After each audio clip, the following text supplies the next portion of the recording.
اور رشتہ داروں اور محتاجوں اور مسافروں کو ان کا حق ادا کرو، اور فضول خرچی سے مال نہ اڑاؤ کہ فضول خرچی کرنے والے تو شیطان کے بھائی ہیں،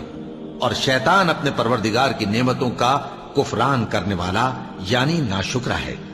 اور اگر تم اپنے پروردگار کی رحمت یعنی فراخ دستی کے انتظار میں، جس کی تمہیں امید ہو، ان مستحقین کی طرف توجہ نہ کر سکو تو ان سے نرمی سے بات کہہ دیا کرو، اور اپنے ہاتھ کو نہ تو گردن سے بندھا ہوا یعنی بہت تنگ کر لو کہ کسی کو کچھ دو ہی نہیں، اور نہ بالکل کھول ہی دو کہ سبھی کچھ دے ڈالو، اور انجام یہ ہو کہ ملامت زدہ اور حسرت زدہ ہو کر بیٹھ جاؤ۔ بے شک تمہارا پروردگار جس کی روزی چاہتا ہے فراخ کر دیتا ہے، اور جس کی روزی چاہتا ہے تنگ کر دیتا ہے۔ وہ اپنے بندوں سے خبردار ہے اور ان کو دیکھ رہا ہے۔ اور اپنی اولاد کو مفلسی کے خوف سے قتل نہ کرنا،